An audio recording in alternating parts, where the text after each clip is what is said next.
എനിക്കും നിങ്ങൾക്കും അറിയാവുന്ന ഒരാൾ, ഒരുപക്ഷെ നമ്മൾ തന്നെയല്ലേ ഇത് എന്ന് തോന്നിപ്പോകുന്ന ഒരാൾ, ശരാശരി മലയാളിയുടെ ഭാവഭേദങ്ങളും പ്രാരാബ്ധങ്ങളും സന്തോഷ സങ്കടങ്ങളുമൊക്കെ അതീവ സൂക്ഷ്മമായി പകർത്തിയ നമ്മളിൽ ഒരാൾ, മലയാളത്തിൻ്റെ സ്വന്തം ശ്രീനിവാസൻ. 5 പതിറ്റാണ്ടോളം ചിരിപ്പിച്ചും ചിന്തിപ്പിച്ചും ഒപ്പമുണ്ടായിരുന്ന ശ്രീനി വിടവാങ്ങിയിരിക്കുന്നു.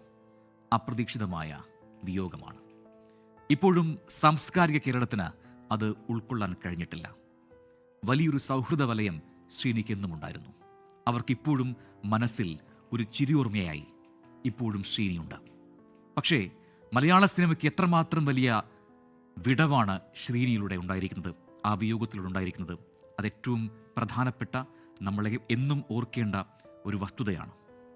എന്തായിരുന്നു ശ്രീനിവാസൻ മലയാളിക്ക്, ഒപ്പം മലയാള സിനിമയ്ക്ക്? ഏറെ നാളായി രോഗബാധിതനായി ചികിത്സയിലായിരുന്നു ശ്രീനിവാസൻ. ഡയാലിസിസിന് കൊണ്ടുപോകും വഴി ശ്വാസതടസ്സമുണ്ടായതിനെ തുടർന്ന് തൃപ്പൂണിത്തുറ താലൂക്ക് ആശുപത്രിയിൽ പ്രവേശിപ്പിക്കുകയായിരുന്നു.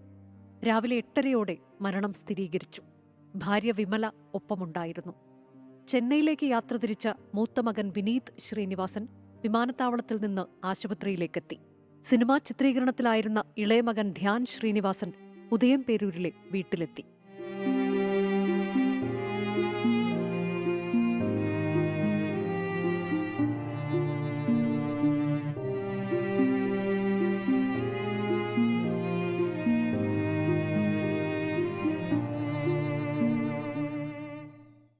അസുഖബാധിതനായി ഏറെ തളർന്നപ്പോഴും പൊതുവേദികളിൽ ഉൾപ്പെടെ സജീവമായിരുന്ന പ്രിയതാരത്തിന്റെ അപ്രതീക്ഷിത വിയോഗത്തിന്റെ ഞെട്ടലിലാണ് ഉദയംപേരൂരിലെ കണ്ടനാട്.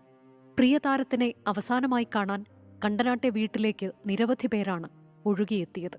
മുഖ്യമന്ത്രി പിണറായി വിജയൻ എറണാകുളം ടൗൺ ഹാളിലെത്തി അന്തിമോപചാരമർപ്പിച്ചു.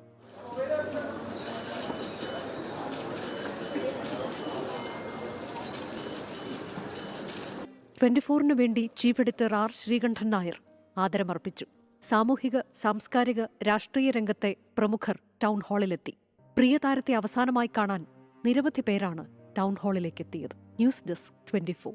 ലോകത്തെവിടെയായാലും ഏത് സമയത്തും 24 വാർത്തകളും ഓഗ്മെന്റഡ് റിയാലിറ്റി പാക്കേജുകളും എക്സ്പ്ലെയിനറുകളും വിശദമായി കാണാൻ ഞങ്ങളുടെ യൂട്യൂബ് ചാനൽ നിങ്ങൾക്ക് സബ്സ്ക്രൈബ് ചെയ്യാം.